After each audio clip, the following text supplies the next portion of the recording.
Hello, this is JP Hrisoulas, the Cranky Old Bastard, with a short video on how to clean out blade fullers. This is the Survivor Kandahar blade that I did to replace the one that cracked in my previous videos. This has been forged out, bevels have been hammered in, fullers have been hammered in, it's been heat treated, tempered, rough ground, ready for final polished ground. The fullers have been cleaned out. They're fullered both sides. As you can see, the fullers have been cleaned with a small wheel and a flexible shaft machine. Now I want to get in here by hand and smooth everything out, get rid of any of those little 90-degree marks, stuff, get all of the grind marks, sanding marks going the same direction, which is longitudinally on the blade. That is done by using a piece of 1/2 inch round micarta, canvas micarta, and little sanding strips. It takes a little while. Let me zoom in on this, see if we can get this a little better here. Let's see here. It looks okay. So I'll try a little bit closer. No, wrong way. That's about as close as I'm going to get it. So what you basically do is you just basically put your strip. This was cleaned out to 240 grit. I got 320 on this, so it's a little bit finer. You basically just wrap it around like this. You know, a couple turns. You get in there and you start rubbing. That's all you do.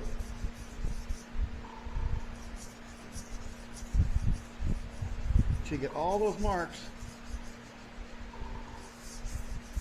Doesn't take long. And you want to get this as close to parallel. See how I'm doing this here? And when the paper loads up, just rotate a little bit, and you get fresh paper. This little bit of hand work does make a difference. It keeps the lines sharp. Plus you can feel and hear when it's cutting a little bit different.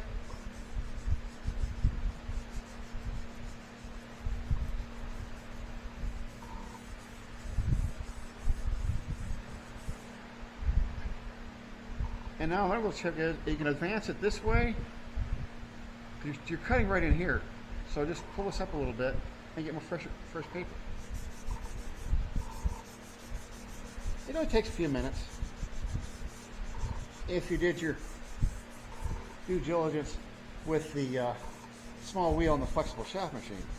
Now you could also do this all this way, which take a little bit more time. But the nice thing about it is, the longer it takes for you to do, the longer it is it'll take for you to screw it up.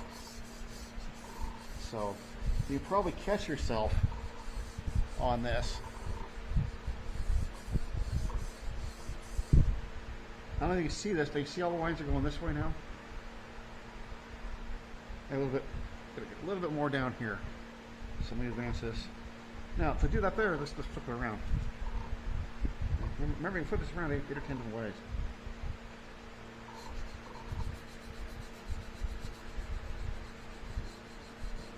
And just cut it. Plus, this will help get rid of any I call ring dings in there, where the flexible shaft machine might have got stuck for hot half a second and a little bit more. This helps even those out.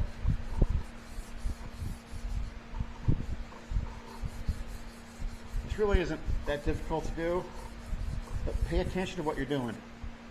And as you can see, you got all the lines going the same way. So I flip it over to the other side.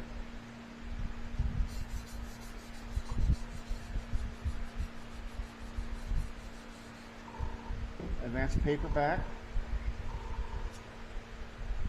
Tear off what you don't need.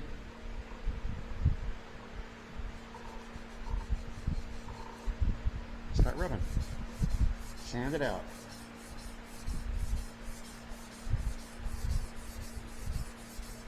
Take as long strokes as you want.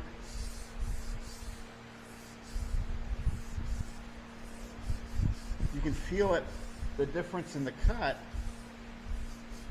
as you remove those 90-degree marks. You can actually hear the difference too. That's another way of telling. There's a lot of what I call feedback when you do hand sanding. If you want to use the micarta like I do, that's fine. I've been doing this way for years. You can also get those contour sanding blocks from various woodworker supply, cabinet maker supply, whatever they do. They come in various different radius. The radii vary. Don't be stingy with the paper, because it's one of those things that, as I call it, penny wise, pound foolish. Sanding paper is really not that expensive. Let me consider the amount of time and labor you got in these things. You know, good materials, good supplies are needed.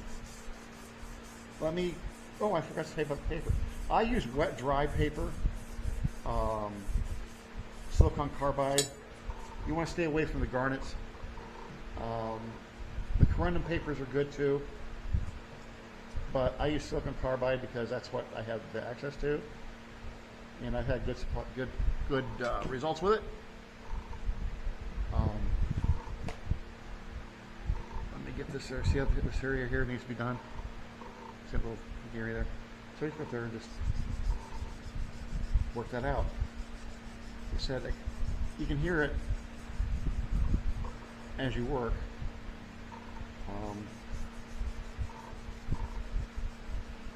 You want to work it long strokes you can. Advance paper a little bit. Stuff is not that difficult to do. And once you get it all blended, it's going to look really nice and spiffy. But anyways, like I said, I use silicon carbide.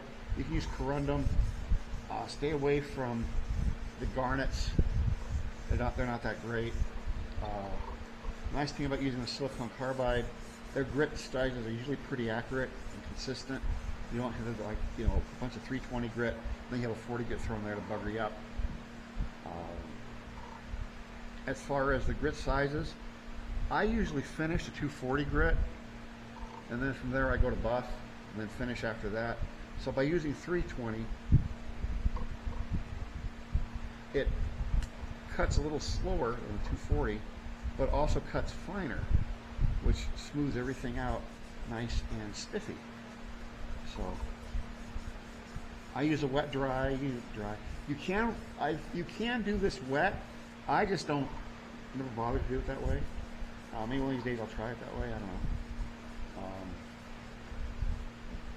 But it's one of those funny things that you can do when you start doing floors. Just sit there and just work it back and forth. Take as long strokes as you can. I think a fuller and a blade makes a blade look done. It just makes it look finished. I don't know. It's a personal thing. I know it's all aesthetics. But I like fullers. I think they just give so much class to a blade. It's one of those little extra things you can do as a maker that sets you apart from you know, the mass-produced stuff.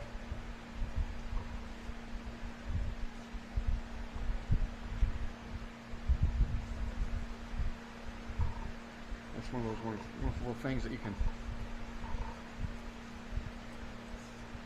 get in there with and speed things up a little bit.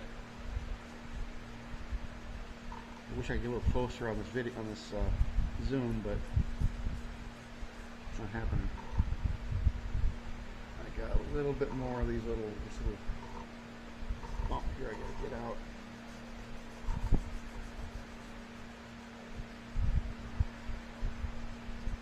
And that's about it for this. It's not gonna be a long video. I hope you got something out of it. I'm gonna sit here a little bit longer and finish this up. You don't need to sit here just rubbing things. I would say something off color about this getting longer as you rub it, but that would not be right for a PG channel. But, I'm just happy I didn't crack this puppy, because if this one would have cracked in heat treat after that first one did, I would not be a happy man at all. So everything is going real well on this. Tomorrow I should be able to do the pommel and bolster plates. I've got some copal I'm putting on this, I think. I still haven't made up my mind yet. Just want to get in here a little bit more. Up in here. Focus, come on, focus. Come on, focus, dagnabbit. What's going on with my focus? Let's pull this back a little bit. There it goes. Ah! Damn gremlins. I'm such a klutz. But anyway, we'll just work in here a little bit more. Sorry about that focus. We're cutting away here. So I got those done. So you want to take as long a strokes you can. So what you don't want to do is you don't want to dig it in. You don't want to like a dip. Dip's bad. It won't show so much on an etched pattern welded or a blues blade like this or etched. But on a polished one out, one that's polished out, oh, you'll see that. It'll stick out.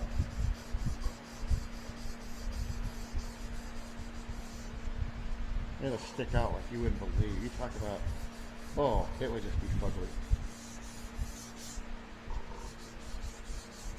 Now don't worry if you do what I just did and skid it off the side.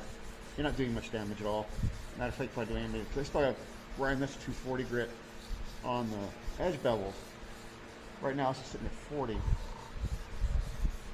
But I like to do all fullers first. Because this way, if you roll the edge, which you might a little bit on this, I mean hand sand, you come in with that 240 grit, it'll sharpen them right up. Let me check everything. That looks good. That looks good. Everything looks good. Let me take it down here a little bit more. Let me re-advance this this paper. If you got to tighten up the paper, go ahead. I mean, this is a living process here. This is part of the organic creation of bladesmithing. Here I am getting all esoteric again. But this is what puts handcrafted materials, a handcrafted project like this, anything you make by hand, gets part of you in it. You can say it's the soul of the blade. You can say it's just, it just feels right. When you pick up something that's been made by hand, you can, at least I can tell when somebody really puts some labor and sweat into something. I don't know if it's because I'm another maker or what, but try to get this area here. The ends of the fullers are always a pain. They're just that way.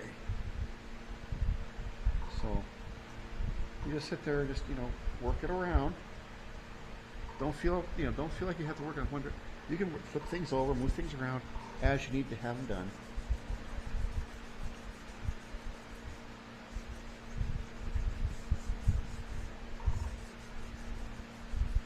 And just open it up.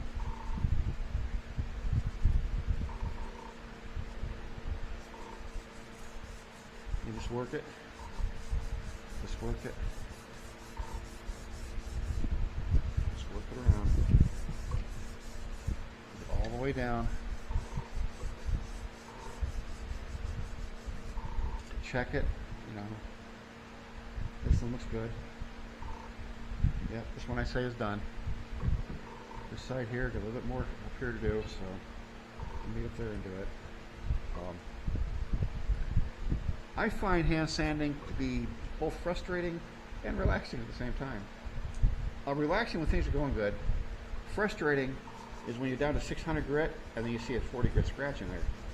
You gotta go back all the way back down to the start to get that scratch out.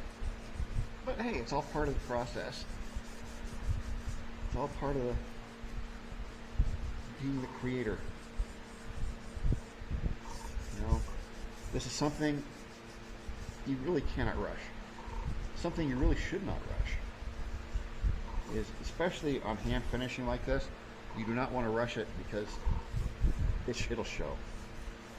You know, everything that you're doing should be able to reflect you. You know, it should be the best you can do at that time.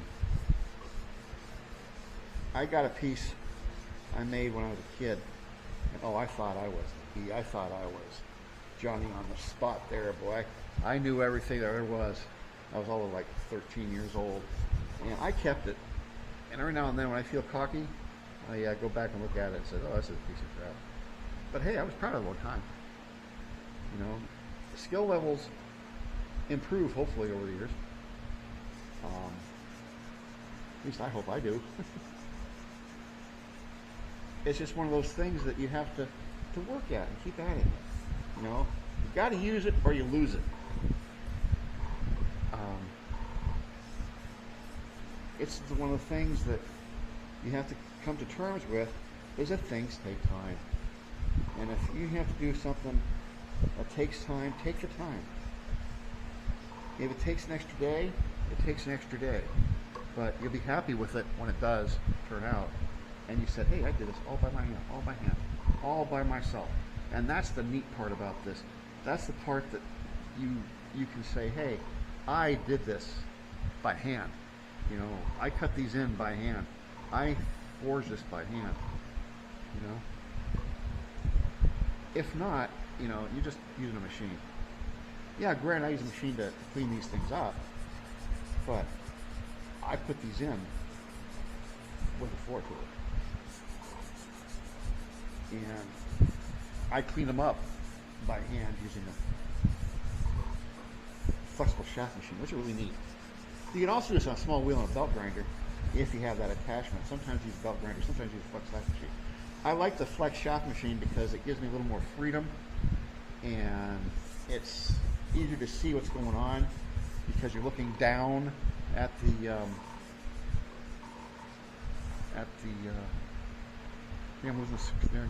oh, this focus is really funky.